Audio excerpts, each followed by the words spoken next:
Okay, so welcome to the official start of the FY 2021 webinar, all about the Maryland Heritage Areas Authority grants. I hope this will be useful for everyone if you're thinking about applying for one of our grants in this cycle. And again, my name is Ennis Barbary Smith. I'm the Assistant Administrator for the program. If you have questions as we go along, please type those into the chat box. Today's agenda, so we've already covered introductions because folks are introducing themselves in the chat there. We are also going to talk about some reference documents that will be useful for you all as you go through this process of applying for one of our grants. I emailed everyone who was signed up for the webinar those documents. If you signed up at the last minute, you may not have received that. We can always send those to you later, that's fine, and they are all available on our website. So after that, we're going to be talking about some background information. What are heritage areas in the context of this program? What is the Maryland Heritage Areas Authority, or MHAA? And then we'll get into some content about the project grants that you're considering applying for. We're going to be talking about who's eligible, what types of projects we fund, what will and won't be paid for as part of grant funds in your budget. And then we're going to get into the grant application process and the award schedule, so what you could expect as far as a timeline for actually receiving a grant. And then we'll talk about tips for completing the application, some general grant writing tips. And at the very end, if you've used our online grants application system before, you may not need to stick around, but if you've never used it, I'm also going to be talking about the online application system and how to navigate that. All of our grants are, all of the applications are collected online. Nothing is mailed in anymore. It's all online. So to start with the reference documents, the most important document that you want to be familiar with and read over is the project grant guidelines for fiscal year 2021. These are available on our website, and I also emailed this to those of you who are registered for the webinar. And you want to make sure you're looking at the fiscal year 2021 guidelines, because we do have some changes from last year, and of course the deadlines and things like that listed would be off if you were looking at last year's guidelines.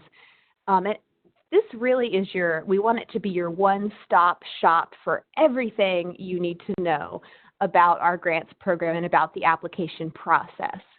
And so it really includes all the content that I'm going to be going over today, but it's just a different format. So I think this will be something that's very useful for you to do.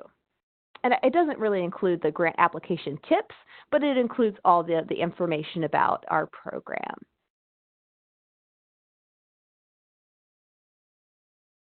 Some other reference documents that I've emailed and that you can find on our website. We already talked about the grant guidelines. We also have a grant manual on our website, the Maryland Heritage Areas Authority Grants Manual. And that is a document that's about what to expect after you're actually awarded a grant. So you don't necessarily need to look at that right now in the application process, but if you're curious and if you want to know what the reporting schedule would potentially look like, what the payment schedule would potentially look like, some information about everything you'll have to do after you're awarded the grant, that's the document you want to go to see that. And I've also included some matching guidelines for grants. So all for the MHAA grants, that document when I emailed folks, and that is a guide that shows some commonly used grants that are used for matching contributions by grantees. So all of our Maryland Heritage Areas grants require a one-for-one, dollar-for-dollar match. We'll talk more about what that means, and that match has to be non-state money. So that guidelines document shows you, some grants that you might think are Maryland state money, like Maryland Humanities grants, but actually they're coming from a federal source, so you could use them as match. And we'll get much more into that as we go along, but those are the basic documents. And I'll be sending you a copy of these slides. So into the background information. What are heritage areas? Some of you may be really familiar with this, but for those of you who aren't, these are locally designated areas.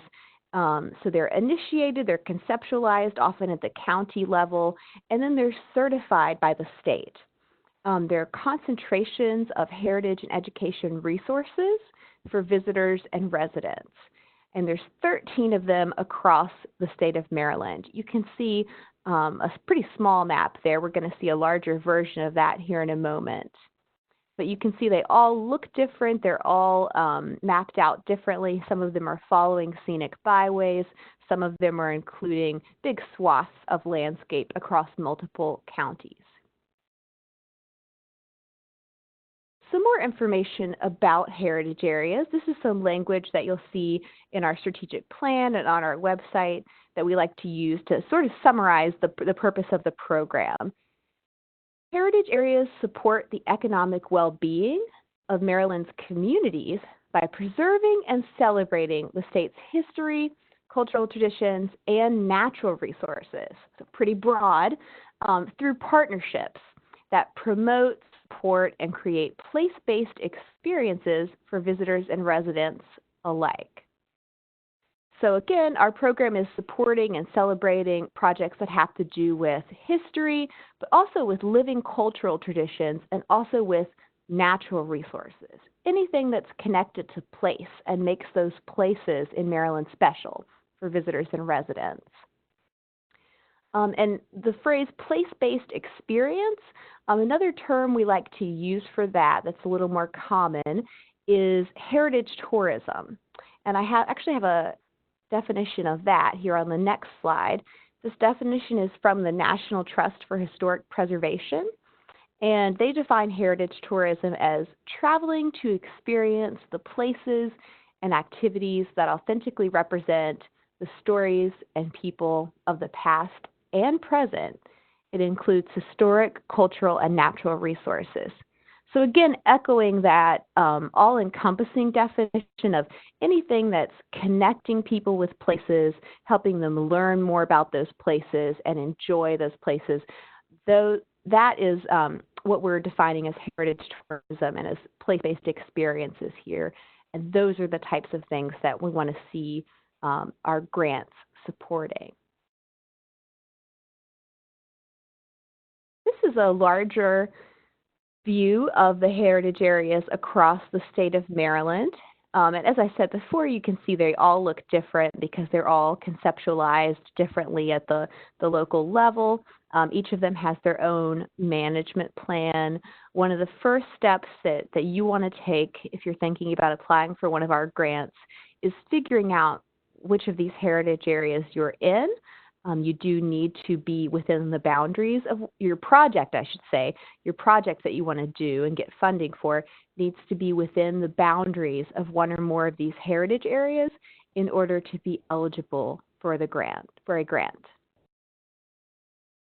And so one of the first things you want to do is figure out, am I in one of these heritage areas, and start talking to the local staff, the local heritage area director, about what their priorities are and see if your project is a good fit.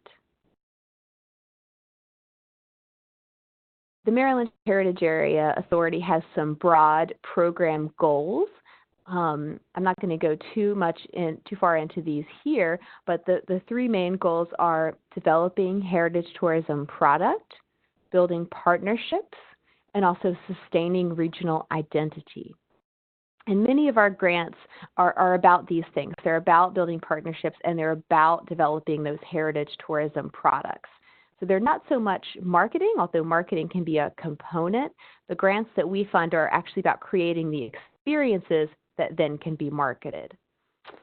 And you can see that there's a web address here at the bottom of this slide.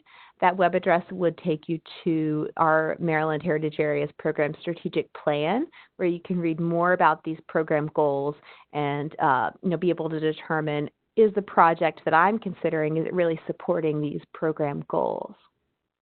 because that's the argument you'll want to make in your application. What is the Maryland Heritage Areas Authority, or MHAA? So it's an independent government entity that's staffed by the Maryland Historical Trust. So I work for the Maryland Historical Trust, and my colleague Jen Ruffner, who's the administrator of the program, she works for the Maryland Historical Trust. But the Maryland Heritage Areas Authority itself, while it's chaired by the Secretary for the Department of Planning, it brings together 9 different state agencies. So because the types of grants and the types of things that we support are so all-encompassing in terms of natural resources, cultural resources, historic resources, we're bringing together expertise from all those different state agencies, like the Department of Natural Resources, for example. The State Historic Preservation Officer here at the Maryland Historical Trust is part of that, as well as people from the Department of Planning. I could go on, but just it brings together all those different types of expertise to help make decisions about our programming. And the Maryland Heritage Areas Authority is allocated up to $6 million annually from Department of Natural Resources program Open Space. Last year, $5 million of that went out in grants to local organizations and heritage areas. And so we're really proud to be able to get that allocation and to give and award those grants to projects across the state.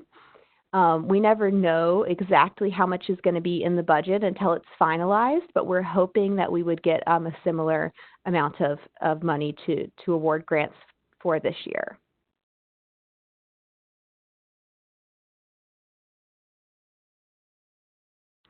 One question we sometimes get is about how the Maryland Heritage Areas Authority and the state level staff, myself and Jen, how we and your local heritage area work together. Who does what?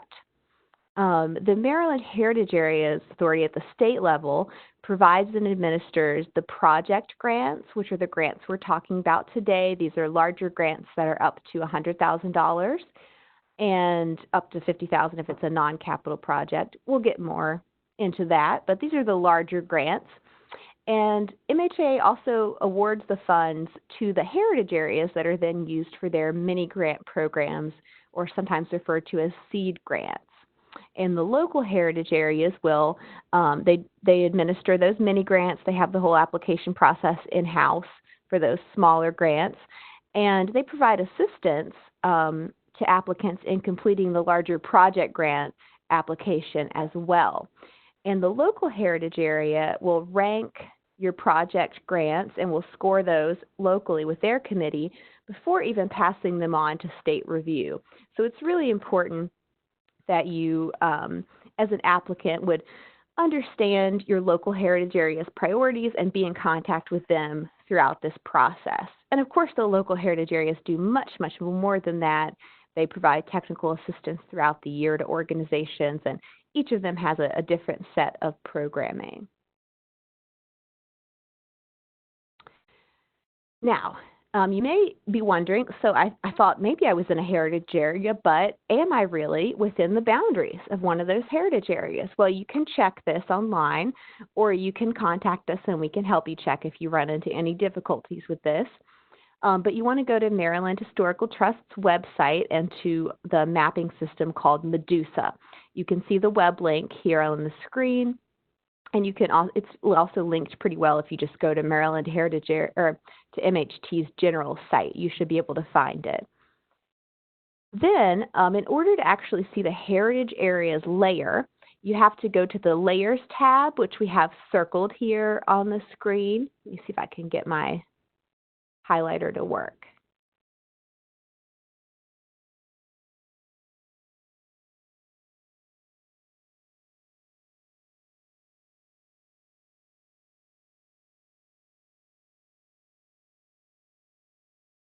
There it goes. Okay, so you go to the Layers tab, and then once you're in the Layers tab, you can go check the checkbox for other MHT-based data. You'll want to open up the options under that, and you'll see the Maryland Heritage Areas layer. So you want to check the checkbox here, and then once you do that, you will see these pink lines, pink cross-hatched lines showing up on your map, indicating where the heritage area is located.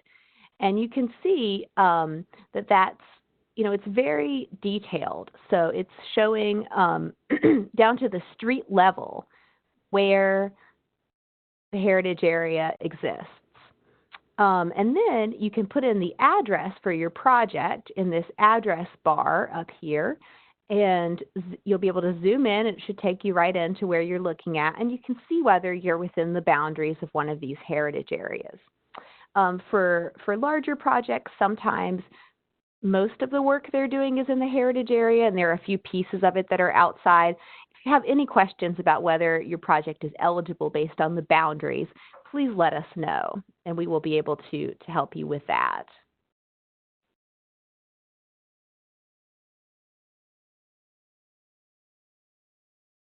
All right, so besides being within the boundaries of one of the heritage areas, the other very important point or a very important thing that you need to keep in mind to see if you're eligible for a grant is that the applicant organization needs to be organized in a certain way.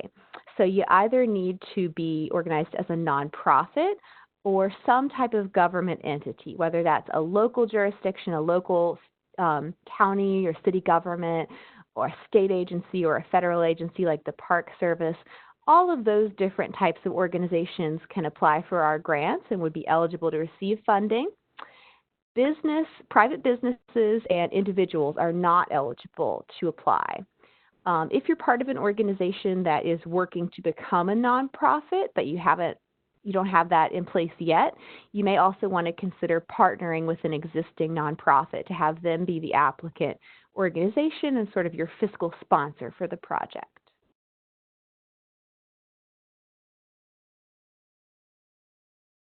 So this is what you should expect in terms of the application schedule. And we'll get more into detail on all of these steps, but this is the general overview. At the end of January 31st, 2020, which is coming right up, it's a little more than a month away, that's when a very short form called the Intent to Apply form will be due online. And that will go in much more into that, what's required of that during this workshop, this webinar. But it's very short, and it just gives us an idea of what you're thinking about applying for. It does not commit your organization to actually complete the full application. And your local heritage area staff, as well as staff at the state level, will give you feedback on that initial idea and say, oh, that sounds like it's an eligible project, or that doesn't sound like it's eligible for our program, doesn't sound like it's a good fit. Here are some ideas for what might help. So that's your first important step. You have to submit one of those forms in order to get to the next steps here. If you're applying for a multi-heritage area grant, so if you have a project that's going to cut across multiple local heritage areas, the deadline for that full application is a little bit sooner than the others. It's February the 28th, 2020. And then for each of, depending on which local heritage area you're in, the full application deadline is different for each of those local heritage areas. And I have those listed on the next slide. And that needs to be submitted online by their deadline. So we'll get to that. And those are also listed in your guidelines document. So then you would actually find out that you received a grant award in July of 2020. July 9th is the decisional date where the Maryland Heritage Area Authority makes that decision. And then you'd find out probably, a couple days after that by email if you received a grant award or not. Then the grant agreements would be mailed out to you in fall of 2020 going into winter of 2021. It does take us a while to process all those grant agreements, but you should be able to get started with your project unless it needs easement review or some type of review. You will be able to get started with it in July. And let's see, and then your first disbursement, your first payment, you probably wouldn't be getting that until later fall of 2020 or even spring of 2021. So it's not a fast process, and you do need to keep that in mind when you're thinking about how to structure your project. And here are all the local heritage area grant deadlines. These are listed as well in your guidelines document, and I'm sure on their local websites as well. And I'll send you a copy of these slides so you'll have it all there. But that's for the larger application that requires a lot more in terms of attachments, letters of support, your budget. The form that you need to fill out by the end of January is, again, very short and does not commit you to completing a full application. Now, what types of projects do we find? Well, we break this up into two different categories: capital Maryland Heritage Area projects and non-capital Maryland Heritage Area project grants. The capital grants are for things that are more bricks and mortar projects, long-term projects, things like construction of a new visitor center, for example, rehabilitation of an existing building, historic preservation projects, accessibility improvements to a building. You can perhaps see, it's pretty small, see the wheelchair lift being installed there on the top of the image. Trail construction or trail improvement projects are part of our capital projects, as well as planning for all of these types of projects. So maybe you're not at the stage yet where you actually want to do construction or do adaptive reuse of a building. Maybe you're just at the stage of doing engineer's drawings or architectural renderings. Those things can be paid for as part of a capital grant as well. Non-capital grants, and I've got more information about both of these in the upcoming slides, but our non-capital grants are everything else. They're more exhibits, websites and mobile apps that have to do with heritage tourism, research that's leading to a heritage tourism product, so things like archaeology, oral history, historic research, if those are going to lead to a heritage tourism or education product. Festivals, events, signage, interpretive signage or wayfinding signage, for example. And you'll see at the bottom of the slide there, again, all of these Maryland Heritage Areas grants require a dollar-for-dollar matching contribution from grantees. So each of these grants, you're spending money as well as the state's is spending money on the project. More information about capital project grants. These must meet a series of criteria that we call the targeted investment criteria, which I have a whole slide on later on, so we'll talk about that. And I went through some examples already about what the capital projects entail. Another thing I didn't mention is acquisition, so actually buying a building, buying a property could be a grant, eligible for a grant award through our program. These capital grants may require a preservation easement through the Maryland Historical Trust. And we've got a slide about that as well, but that's basically an agreement between the owner of the property and the Maryland Historical Trust, saying that for a certain number of years, for a certain term, that the owner would not make any changes to the historic fabric of the property, and if they do have changes they want to make, they would get those changes reviewed by the Maryland Historical Trust before making any changes. That's a legally binding agreement. And we can talk much more about that. Not all capital projects will be subject to that, but some will be depending on the property.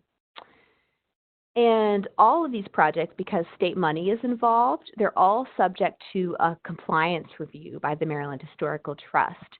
So this is making sure that if maybe you're constructing a trail, maybe you're building something new, that you're not disturbing any historic resources in the process. And one important thing to keep in mind is that the property that you apply for a grant to fund, it doesn't have to be a historic property in order to be eligible for one of our grants. And these capital projects, they can range in award amount from $5,000 to $100,000. And I see James Castle is asking about bond bill funding. Those are considered state funds, so they would not be eligible as match. But we have other types of match we'll get into more and other suggestions for you.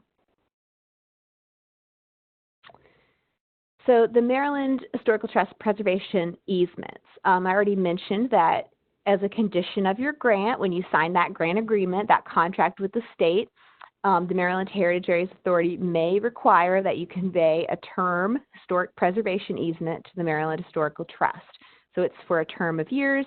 It would be at least 15 years, perhaps 20 years, depending on your grant award. It's dependent on the amount of the grant and the duration of the grant project.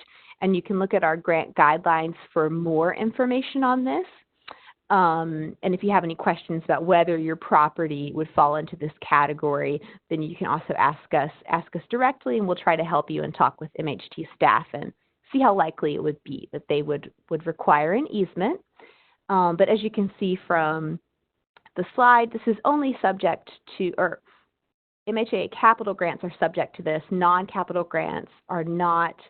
And in order for your property to be considered for taking an easement, that property would need to be eligible for listing on the Maryland Register.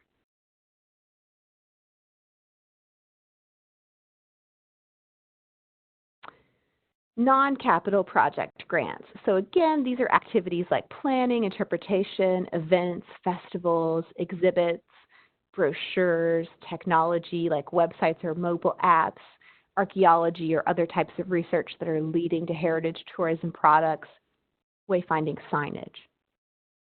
These grants are a little bit smaller in terms of the maximum grant award. They are from $5,000 to $50,000. And they do not require any of these other types of reviews that we mentioned for capital grants. They're not requiring the Section 106 compliance review because you're not doing work on a building, for example. And they're not requiring conveyance of an easement. So in terms of the minimum project award, you saw in those last two slides that $5,000 is the minimum of a Maryland Heritage Areas grant that would be awarded. What that really means is that you're thinking about a $10,000 project, because adding in that dollar for dollar match that the grantee organization is also spending means that total it's that $10,000 project. So those are the types of projects we are looking for with this grant program, that they're not super small projects. If you do have a smaller project that's non-capital, you should consider talking to your local heritage area about their mini grant program. We have some expenses that are ineligible for including in your budget as what would be paid for by the grant.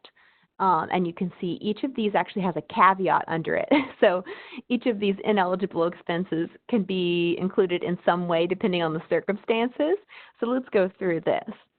So no overhead fees for the applicant organization. In general, our grants do not fund things like just the general staff salaries for the organization, your rent, your utility bills, your overhead. Not eligible. But if you're a nonprofit organization that's applying, and if you're applying for one of the non-capital grant projects, then you actually may include indirect costs, which is essentially overhead, in your budget. And this can be, but it's limited to 10% of grant funds. So if you were applying for a $10,000 grant, for example, it would be limited to a $1,000 line item of the grant that would be going to these indirect costs. So that's our policy on that. You can read more about that in the guidelines, and we hope that that is helpful to those nonprofits who are doing non-capital projects, because we do understand that doing a grant project actually sometimes costs money in terms of administering it. So it's important to include that where we can. Another thing that's generally not eligible for grant funding is staff salaries for the applicant organization. So the grant cannot directly pay for staff salaries. And then you'll see the caveats under here. Consultant fees are eligible to be paid for by the grant. So if you're working on an exhibit, for example, and you want to bring in a consultant to do the research for that exhibit, to install it, to fabricate it, that consultant, all their fees, they can be paid for by the grant. Staff salaries, on the other hand, if you have museum staff using the same example, and they're also working on the research for the project, they're also working on aspects of the project, then the applicant organization's staff time spent on the project, that can be part of your cash match. So that's very important and very helpful. Staff of partner organizations. So using the same example, you're working on that museum exhibit as your project, and maybe you have a historical society down the street, and the historical society's staff are also working on your project, but they didn't apply for the grant. They're not the applicant organization. Their staff time would count as part of your in-kind match. And we're going to get into defining exactly what cash versus in-kind match is here in just a couple of slides. Project marketing. So this is another thing that the grant cannot pay for directly, but project marketing can be included as part of the grantee's matching contribution because we do want people to find out about your projects. So more on the match. All Maryland Heritage Areas grants are required to have a 100% match. So that's for every state dollar of support, the organization must contribute $1 of support, cash or in kind. We have a specific ratio here. The match cannot be spent outside of the grant period. So if you're spending money now on the project, that couldn't be part of the match. It has to be spent after July 9th, 2020, after that award date. And it can't be spent on something that's unrelated. It has to be related to the project and included in your budget. 75% of the match needs to be cash match.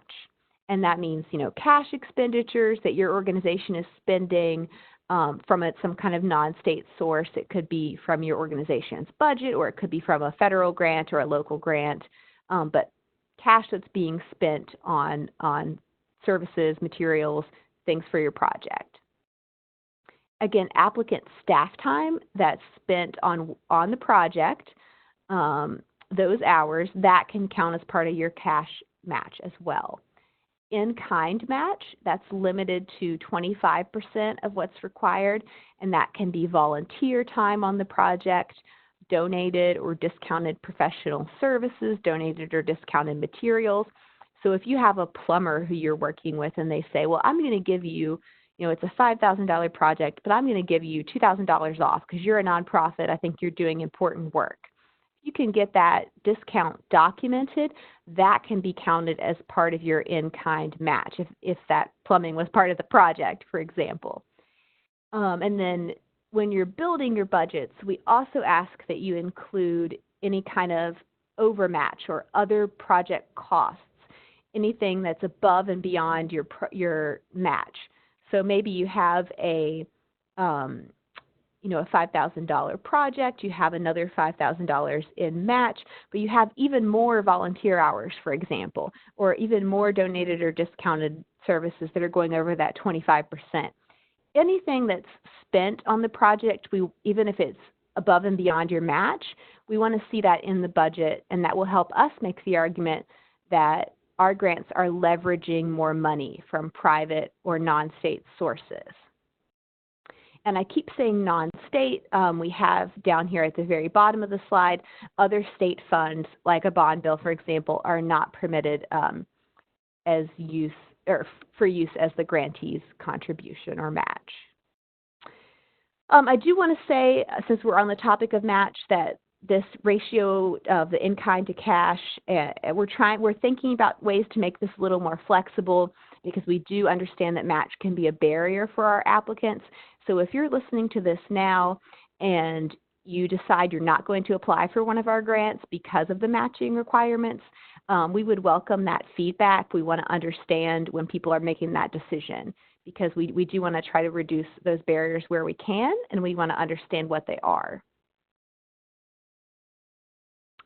More about matching funds. So your application will receive a higher score if you can document your match prior to June 1st, 2020. So you're turning in your full application for the grant project back, depending on the local deadline, back in late February to early April, but you don't have to submit your match documentation then. You can wait, you can get it together. If you get it to us by June the 1st, you get those couple extra points on your project because we know you have that in place and in hand already. If you're awarded a grant, you can actually wait and send us your match documentation later as well, up to October 31st, 2020. So you'd be finding out about the grant award in July, and then you'd still have until the end of October to get all your match documents in hand and submitted to us. If you don't have the documentation for the match at the end of October 2020, then you would ultimately not be awarded the grant. So we don't want that to happen.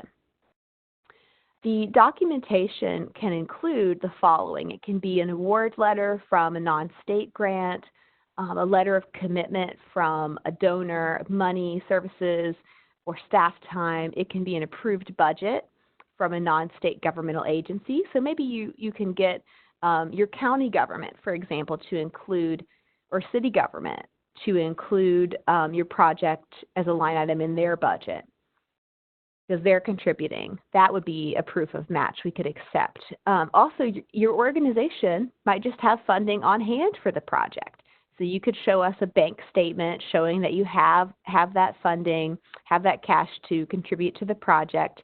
And if you're going that route, you would also need to submit a letter of commitment from the organization's leadership, the board, executive director, etc.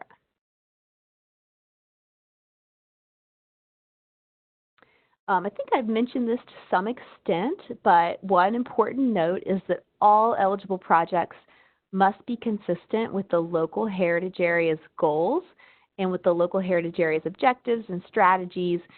These are all in their management plan or in their planning documents like a 5-year plan or annual plan. The bottom line is you want to be talking with your local heritage area staff and making sure the project that you're applying for a grant for would be supporting their goals, their priorities. And if you're applying for a multi-heritage area grant, it's even more important to make sure all those local heritage areas that are involved are on board with what you're thinking. And we have some examples about what that means. So you don't want to just say, my project, it will make the heritage area better. That alone is not a strong argument. What you want to do is look at their documents, talk with them about their themes, about their goals, and come up with a much more specific example. So some projects, the local heritage areas actually have talked with you in advance, and they list your project, not just your organization, but your project as something that they are supporting in their planning documents. So that's the best case scenario if you can do that. But also, if you, for example, the Trolley Museum, restoring a trolley car in the Montgomery County Heritage Area. Montgomery County has a transportation theme as part of their management plan. So that trolley car restoration project, you could easily make the argument that that supports one of their specific themes. Same thing for the next example on the slide, the town of Perryville completing a public boat launch. So the Lower Susquehanna Heritage Area has increasing water access as one of their goals. And again, the town of Perryville completing this public boat launch, you could easily make the argument that that is supporting one of the local heritage area's goals and helping it come to fruition.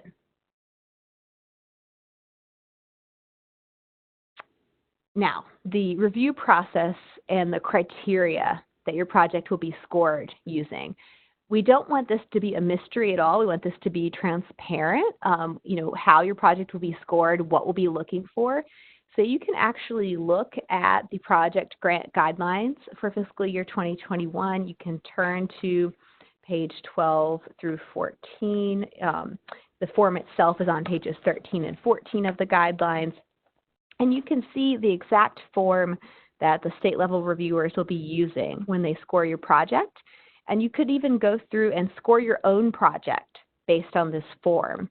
And I'll go into a little bit more about the review criteria here on the next slide. So if you look at the scoring form and you can see how many points are allocated to what, one of the things that your project will be scored on is project design, deliverables, and timeline.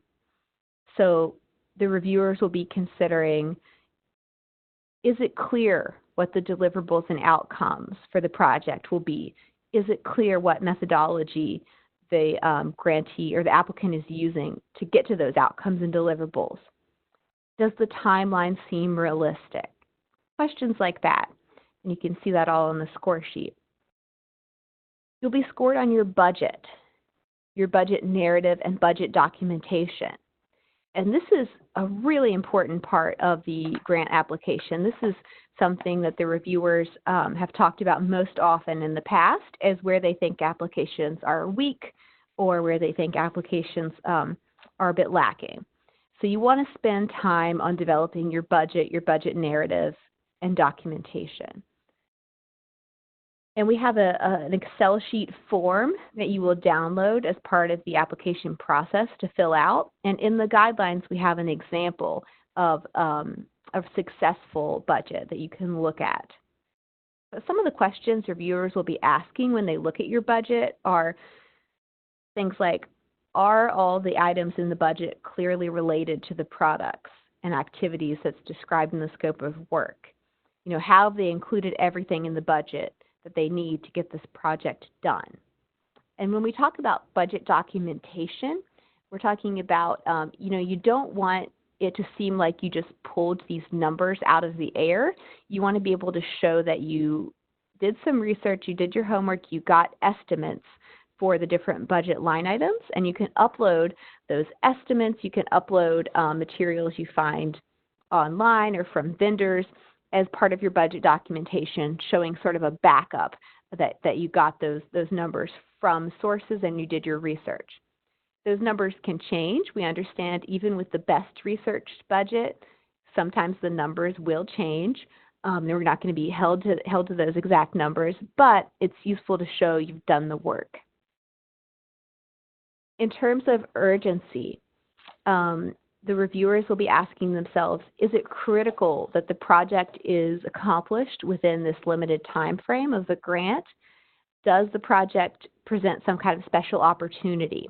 For example, marking the commemoration of the 19th Amendment, women's voting rights. That's something that's coming up in 2020. Is your project going to be contributing to that commemoration? Or is your project working on a building or a property that is really so badly in need of work and restoration that it may not be around much longer to work on if you don't get funding? So those are the types of urgency arguments you can make.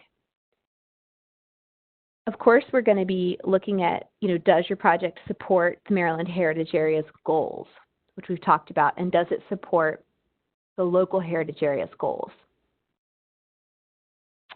In terms of impact, is it clear how the project fits into the organization's plans and goals, so your applicant organization's goals, but also did the proposed activities substantially increase the protection and enhancement or the access to sites, structures, landscapes, culture, traditions, whatever it is the project you're proposing having an impact on those cultural or natural resources? And one part of the impact that we look at is, does the project support or highlight the diverse history and cultural traditions of Maryland? And you can see all of this on the score sheet. In terms of access and outreach, we're looking at public benefit. So we don't want to fund projects that are just research for research's sake. It has to be, a public benefit that's described. And as far as expertise and qualifications, does the application make it clear that the organization either already has staff on hand that have this expertise to complete what's proposed, or that you'd have a process for bringing in consultants. Perhaps you already have consultants in mind who would have the expertise and qualifications.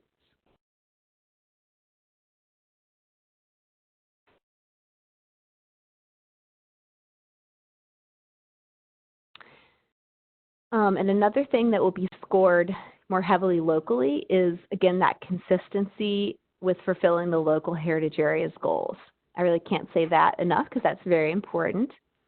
And the Maryland Heritage Area staff will also be assigning some points that are sort of yes or no points. So is the match documentation for the application in hand? You can get 2 points for that, again, by June the 1st. And you're required to have that match documentation in hand by the end of October. And then another thing that staff has the option to assign or actually subtract points based on is the grantee's recent history with the Maryland Heritage Areas Authority grants or with the Maryland Historical Trust. So if you're a grantee who's never had one of the grants from MHA or MHT, you won't be penalized or in any way. You won't be losing any points. But if you have had a grant with us in the past 2 years and you've had consistently late reports, you haven't been communicating, asking for extensions, you're in breach of your preservation easement, if those scenarios are true, then the staff has the opportunity to subtract 1 or 2 points based on those yes or no questions. And for capital grants, the next slide, I believe, is all about the targeted investment criteria.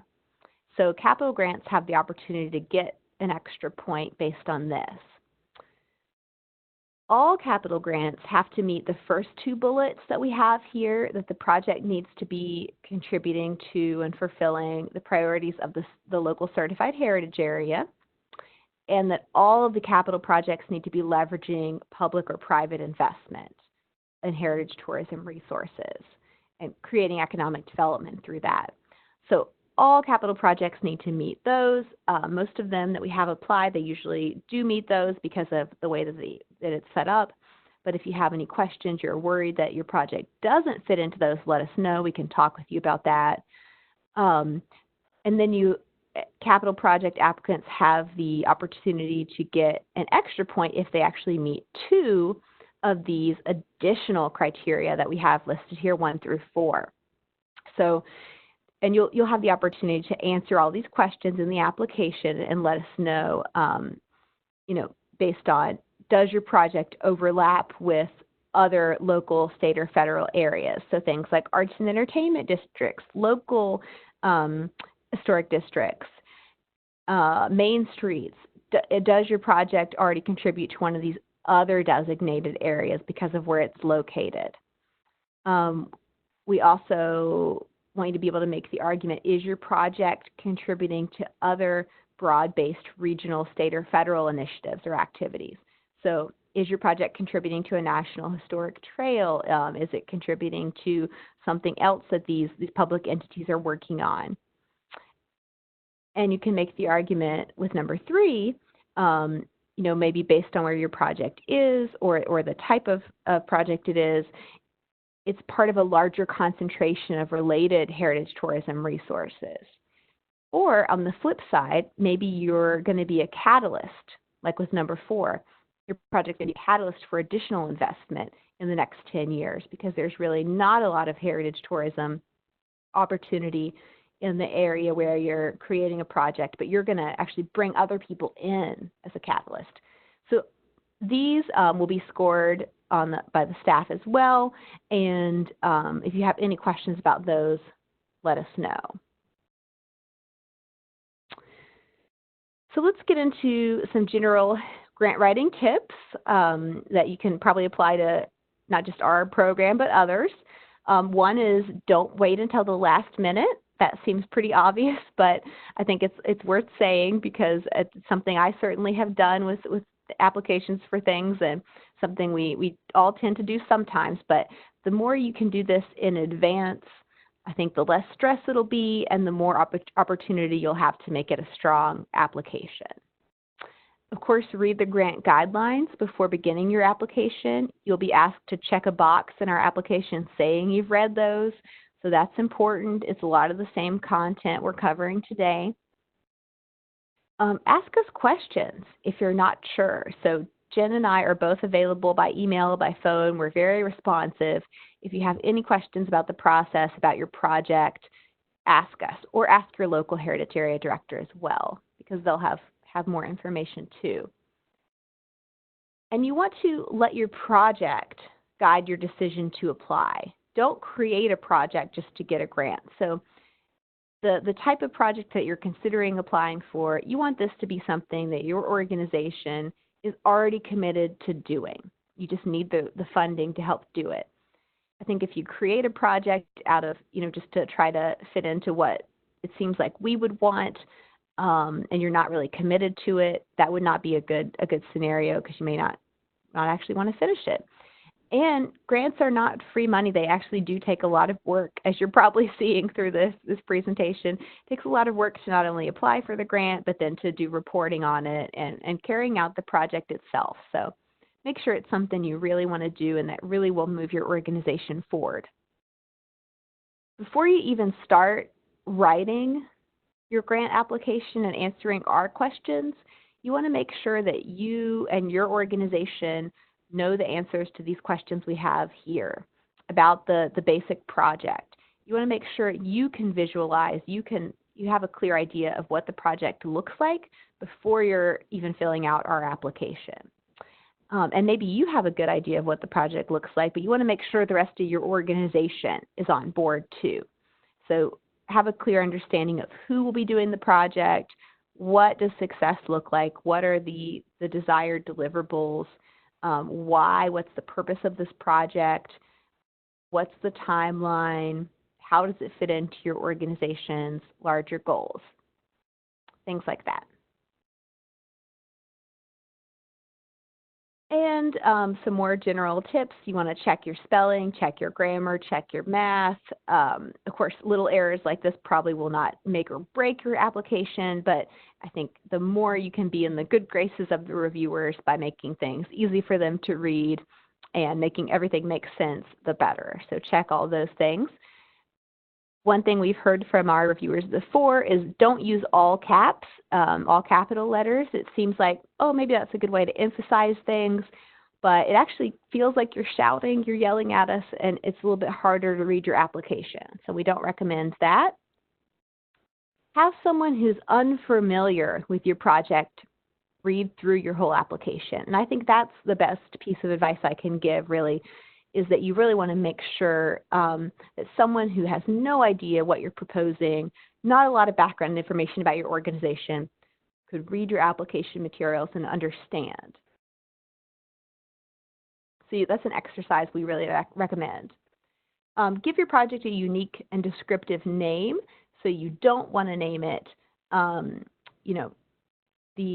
the mansion every year. Let's say you have a building you're working on as part of a heritage tourism product, and it's called Baltimore Mansion or something. You don't want to name it that every year, because then if you keep getting more grants with us, it's confusing. Instead, give it a name that describes the work you're actually doing. This next tip is much easier said than done. Provide as much detail as requested, but within the word limits. And I think that's one of the hardest things for me, and that just takes practice and takes, reviewing your draft and editing it and trying to make it as clear and concise as possible. Make sure that you have your source of match, and that's in hand or committed if possible by June the 1st. One thing that you should all be thinking about is trying to make sure that the different components in your application all align with each other, all make sense together. So you might be filling out this application over a period of weeks. You might be working on the different documents independently or having different members of your organization work on the different documents. If you're doing that, that's fine, but you want to look back at the components at the end and say, are we using the same timetable, or are we using the same language in the timetable that's used in the project description and that's used in the budget? You don't want to have things that are mentioned only in the budget and they're not described more in other parts of the application, as well as you don't want to have things that are only mentioned in the project description and then we don't see anything about them in the budget. So you want to make sure all of this aligns and you're using the same language if possible. Some more tips are please provide us with visuals where it's appropriate. The more that the reviewers can help visualize what you're going to be doing as part of your project, the better. You can include maps, photographs, plans that you already have in place. All those can be uploaded on the attachments page of your application. And if something that you are proposing needs maintenance, you want to explain how it will be maintained. We want to make sure we're funding things that are not just one and done and they may be around for a couple of years and go away. We want to make sure they're things that are going to be lasting. So we want to see you have a plan for a trail, for example. Who's going to fix that broken pavement when it inevitably needs maintenance? For a website, who's going to pay the annual hosting fee after the grant funding and match have run out? Will that be built into your annual budget, for example? And of course, follow the directions on the online forms, so take note of those. There are some fields that are required you need to fill out, and some fields that, they're not, it may not be obvious that they're required. They may not have the little red asterisk that won't let you submit it, but it might be required for you. For example, the type of organization that you are. You may, as a nonprofit, need to upload your nonprofit documents. Those wouldn't be required for everyone because we also have government applications coming in. So make sure you're completing everything that's required for your organization and for your project. And we do have a checklist that's part of our grant guidelines that I think will be useful for you in making sure that you've completed everything. Please make sure to save and back up your work as you go along. Even if you're typing, our grants application system does not register that as activity. So it could be that you're typing, you're working, you get up and take a call, answer the door because you're getting a package delivered, and you have a message that comes up on your screen and says you're going to be logged out due to inactivity. If that happens, you may lose your work. We don't want that to happen to anyone, so please be saving. Anytime you get up from working, make sure you saved your work. More advice from reviewers. One thing that reviewers have mentioned is that applicants should be thinking about partnerships and linkages, not just disconnected projects. So if you're doing an exhibit, if you're opening a new visitor center, how can you work with organizations around you who are doing similar work? How can you support them in their work? How can they be useful for you as well? And it's not just about getting letters of support that say, hey, I'm with this other neighboring organization and I support them. We actually want to see in those letters of support that that the people who are writing them understand what your project is and they understand how it will benefit them as well and how they can help. Another question you want to make clear, if this is the case, is how will your project be leveraging other funding, either state funding. State can't be used as match, but it's still valuable to know you're getting other state funding, federal funding, local funding, or private investments. How will the grant that's potentially going to be awarded from the heritage areas be leveraged with all those other sources? When you're developing a budget, you want to make sure it's clear, and I think I already talked about this a little bit, but it's clear where the line item amounts come from, and that they're reasonable and that you're showing in your budget what we would actually be paying for. So it's clear what the budget entails. And an example is a consultant line item. instead of including just a flat fee, if you can break down, is it based on an hourly rate? What types of deliverables are included from that consultant? Any of that information is helpful for the reviewers in understanding your budget. And any type of documentation you can submit as part of the application to show that you've done your research, you've done your homework on the budget, will be helpful, make your application stronger. You want to make sure to answer the questions on the application and think about what we're asking. Don't just write what you think the reviewers would want to hear. And you don't want to just copy and paste the same answer into multiple question boxes. If you feel like we're asking the same question twice, please contact us and let us know. Of course, we do make mistakes in the applications, that's possible, but more likely is, there might be a subtle difference between the questions that we can help you figure out what are we asking, what's the difference for your project. And if your project is primarily planning, primarily research or documentation, then you need to show how what you're proposing will eventually lead directly to a heritage tourism or heritage education product. So you want to be specific, show, even if it's not in this phase, it's in a future phase, how your archaeology project, for example, could lead to exhibits or a lecture series or a festival. Show us, or interpretive signage. Show us what you're envisioning.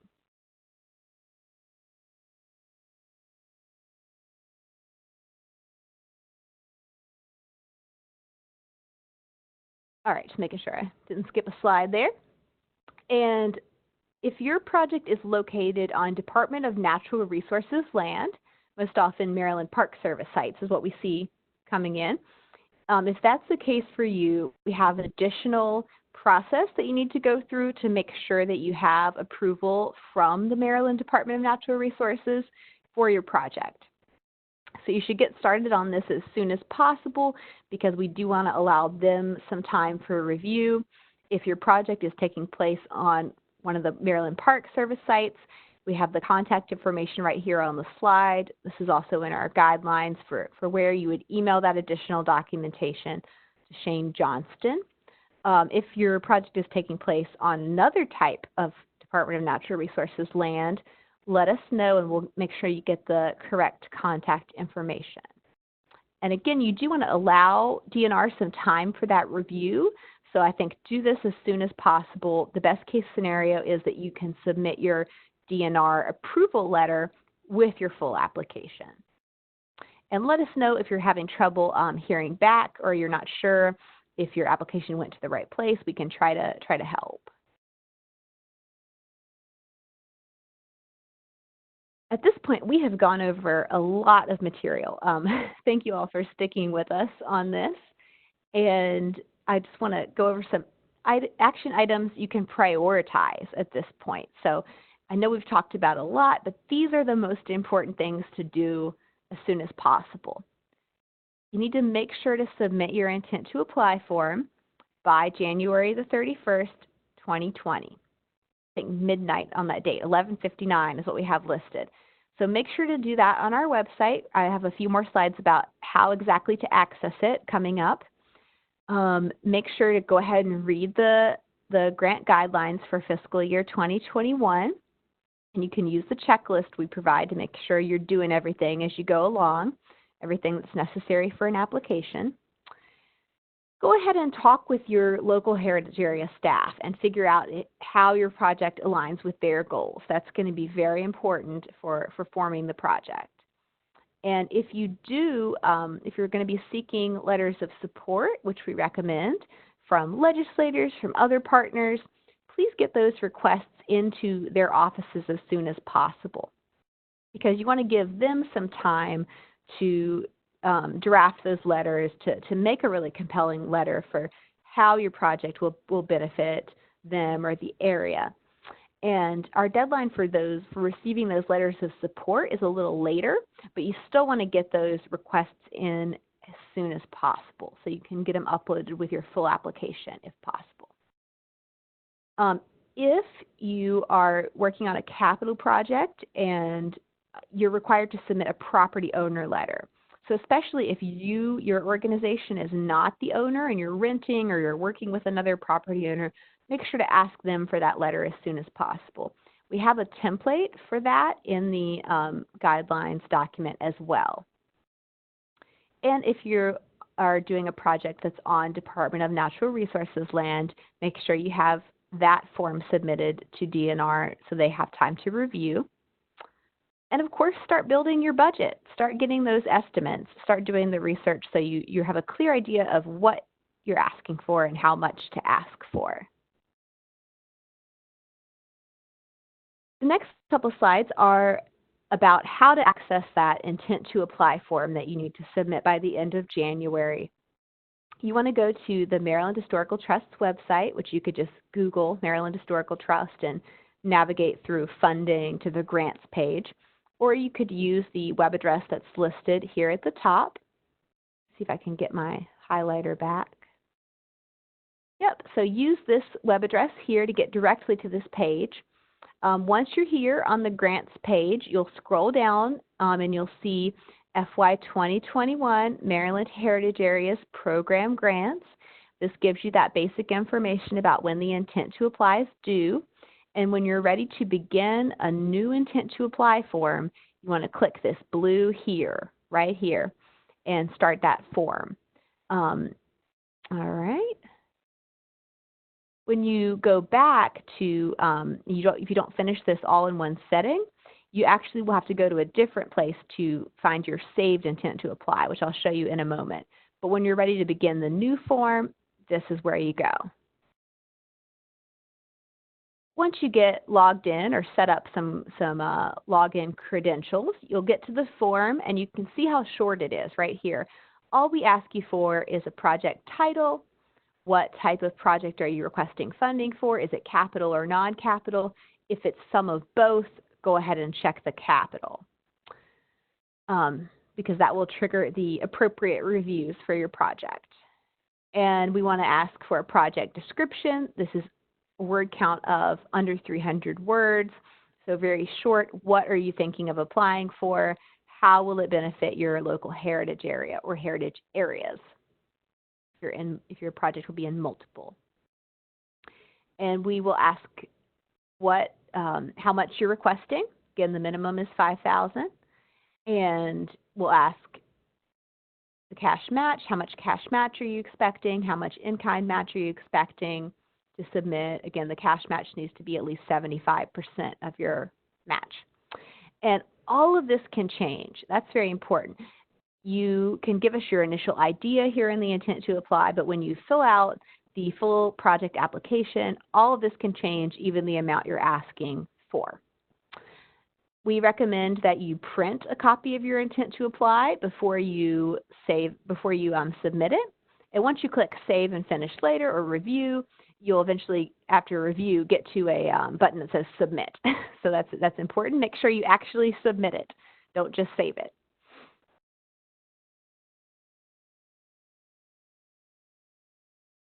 Now, this is what I was talking about before, if you start that intent to apply, but you don't finish it all in one afternoon or all in one login session, when you go back to access your intent to apply that you've already started, you do not want to go here and click here and start a new intent to apply form, because that will give you a blank form. It will not have saved your work, and you might end up submitting multiple intent to applies to us. Instead, you want to go to, on MHT's website, this My Grant Account button and log in using the password and email you set up, and then you'll see your intent to apply that you've already started. After you submit your intent to apply, this is what you can expect. You're going to hear some feedback. You're going to be contacted by your local heritage area, giving you that feedback about your intent to apply. And then you're also going to have a full application form that's released to your My Grants account. So you'll also be accessing the full application through this My Grant account button. And so you can start working on that full application, but don't start working on too much of it don't really start it in earnest until you've talked with your local Heritage Area Director, because they will probably have some important feedback. So then you submit that full application by the local deadline. You submit your match documentation, if possible, by the 1st of June. And you may not hear from us until July if we don't have any questions from the reviewers. So you will hear about July 9th whether or not you've received the grant. If you do hear from us asking questions that the reviewers have, please make sure you're checking the email or you're returning the calls to the contact information that you list in your primary contact for the application. Because it may be important that we hear back on a question. It may mean the difference between the project getting funded or not, if it's an important, essential question. So at this point, I have another brief presentation about the online application system and the basics of how to use that. But I just want to pause for a minute. Again, I know this has been a lot of content, and see if anyone has questions they want to type into the chat box. So I'm going to give you all until about 11:50, and I'll also take a break and drink some water. I think my voice is getting kind of strained here. So I'm going to pause the recording. If you have questions, please go ahead and enter those in the chat. And if not, we will resume here at 11:50 for the rest of the presentation. And if you need to excuse yourself, feel free to do that as well. All right, so we're back for the remainder of the presentation, all about the online application system. Again, if you feel comfortable using that system, feel free to excuse yourself, but I will be going over some basics of how to use that. Here we go, and we're recording again.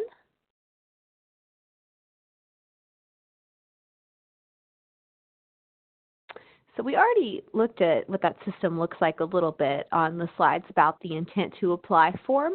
And I think I've already gone over everything on this slide. This is just reminding you that first part of the application, that intent to apply form, is due at the end of January, and you need to access that and submit it online. It's a required first step for every application, but it does not commit to you or your organization to completing the full application. When you go in to submit your intent to apply and work on it, you'll be asked to create an online account with our grants system. You may have already created this if you've applied for or received one of our grants in the past, or one of the Maryland Historical Trust grants that use the same system. So you may already have an account you want to log into. Some things to keep in mind are that the account, it can be transferred between people. We'd like to see that each organization just has a single account, because that makes things easier for you and for us. Multiple accounts can view the application, but only one can edit it. And again, it's our preference that the organization account use the email address of the primary contact for the grant. So when you fill out your intent to apply and your application form, you'll be asked for a primary contact information. And if that email and the email that you used to access your account are the same, that's the best case scenario. That's even easier, and you know where you'll be getting all your notifications. If you use a different email address for your online account and for the primary contact, then the different email notifications, some of them will go to the primary contact, some of them will go to that account email.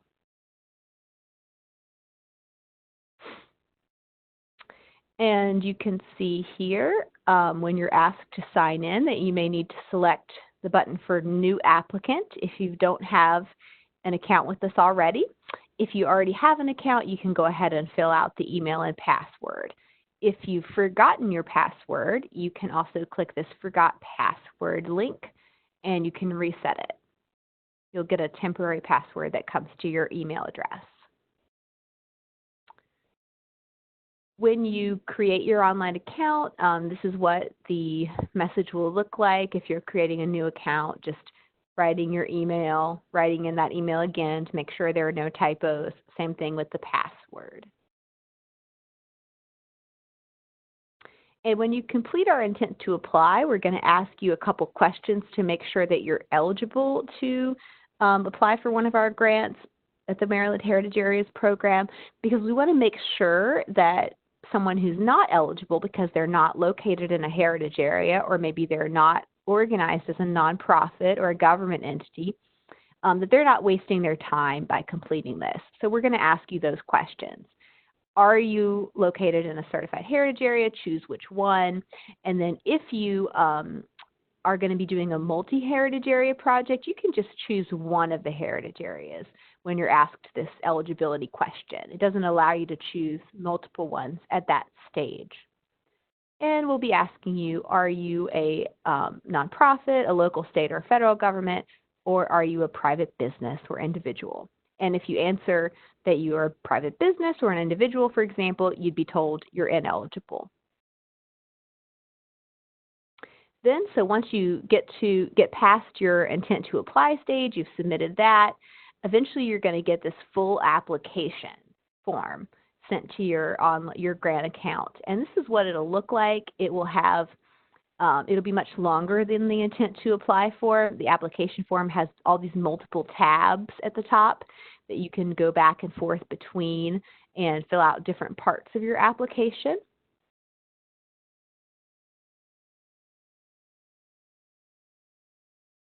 And there also will be a link to the guidelines document here in the application itself.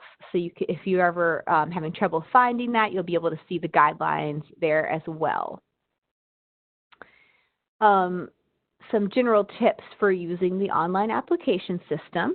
You do want to make sure that you're filling out all the fields that have little red asterisks, because these are indicating that those fields are required for everyone. You also want to spell check. As we said, the spelling errors can be distracting. So there's a little check box like this next to many of our answer fields, and that will allow you to spell check the text in those fields. The word limits are listed below each of the text entry boxes, but if you print out a version of the application or look at a printer-friendly PDF version of the application that you're sharing with your other board members, for example, the word limits aren't listed there.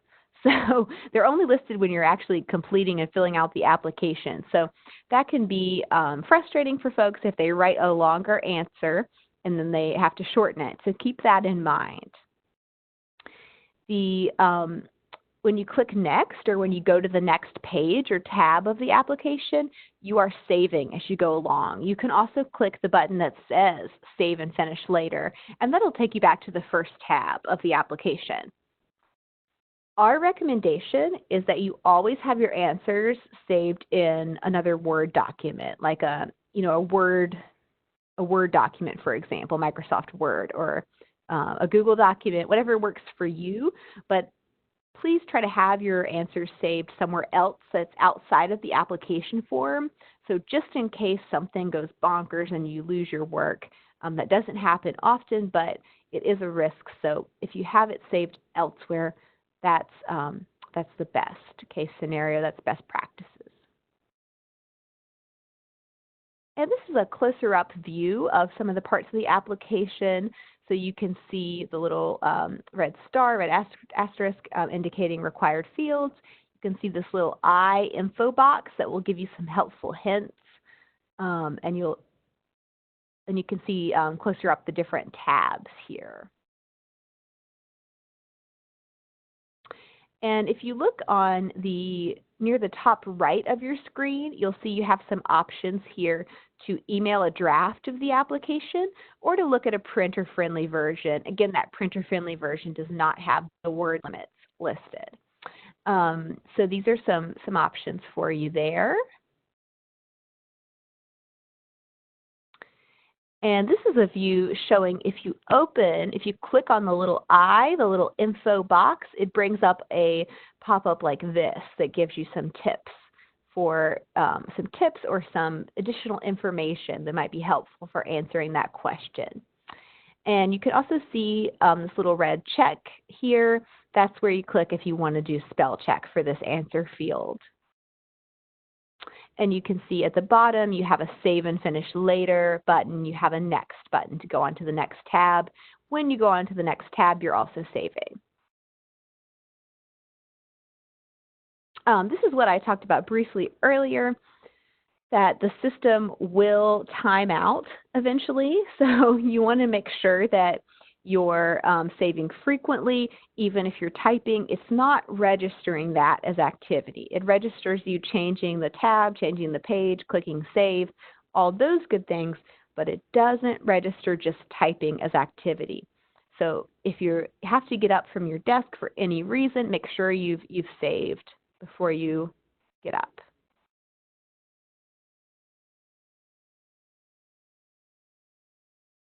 And I think I also mentioned this, but just as a refresher, so the first time you fill out your intent to apply form, you go to the option that says to begin a new intent to apply form, click here.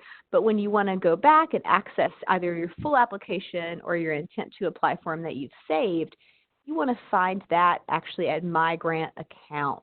That's where you'll find your saved forms that you're already working on. And you can use this direct web link here to get to that account, or you can go to mht.maryland.gov and see the My Grant account on many of the pages there on the left-hand side.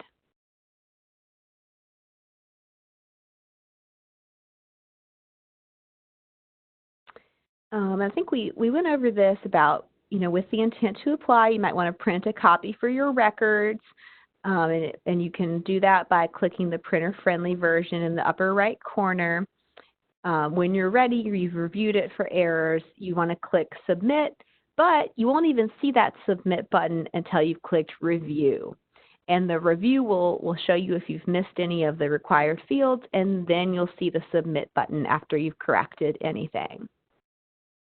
When you submit both your intent to apply and your full application, both of those times you're going to get a confirmation message at the top of the page, and you're going to receive an email confirming that you have submitted that as well. If you don't get the email, if you don't see the confirmation message, please let us know. It might be that something has gone wrong or that you've just saved your application and not actually submitted it. And if it's not submitted, we won't know to review it. We don't want that to happen to anyone. Make sure you get that confirmation email. When you're ready to begin your full application, and again, you want to talk to your local Heritage Area Director and get their feedback before you do a lot of work on this full application, because they will have very good feedback for you to help you shape the full application itself. But once you've done that and you've submitted your intent to apply, you've received the full application, it will be located in your grant account. And this is where you're going to see it show up. So you're going to log into your account, and under Applications, there's an Applications tab. You're going to see this language New, and it says to begin the second stage of your application.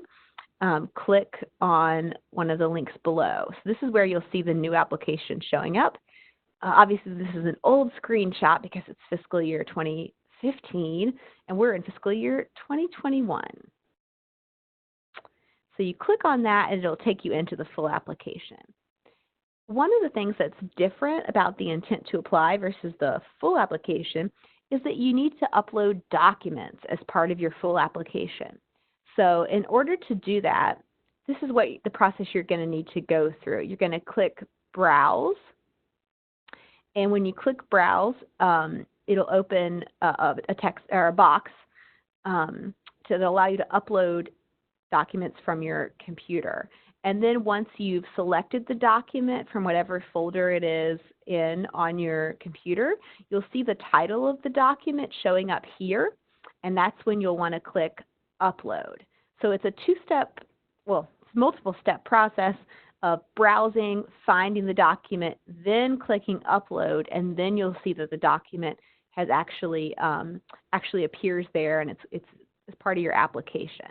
So if you miss that second step, the document won't actually be there for us to see. On there's a whole tab or page, part of your application called Attachments, and that's where it'll give you an opportunity to upload multiple documents, things like photographs or plans that you can't upload in other parts of the application. And you'll have the opportunity to give your documents a title and to upload multiple documents there. So if you can give them a descriptive title, for example, if you're doing a project on a building, describing what part of the building is in the photograph, something like that would be very helpful in titling those documents so we know what we're looking at when we review. And here you can see what the attachments page looks like, and it shows you under uploaded files the things that have been successfully uploaded.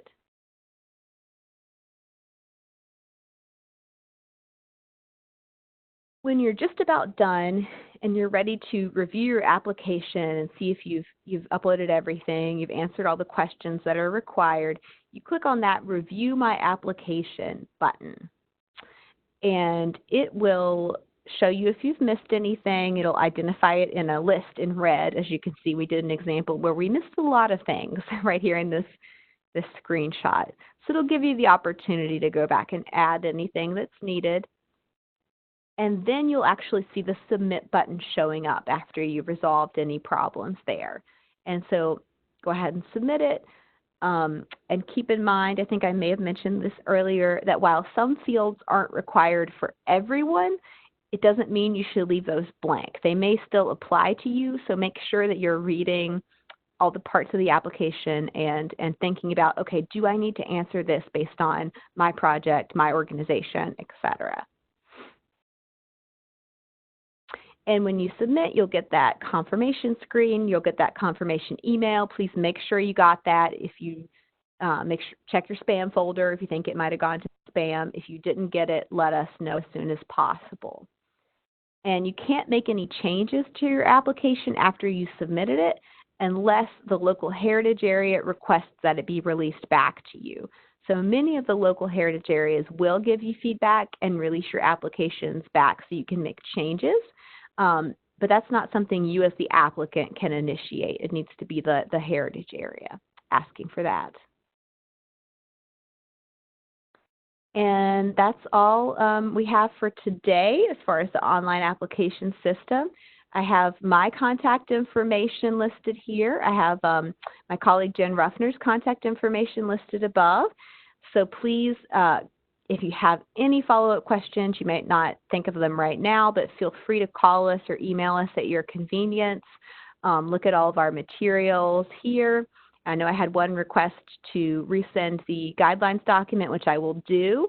And if you have questions now, please go ahead and type them into the chat. I will stick around until about 12:15 for any questions. And besides that, give me a call, give me an email.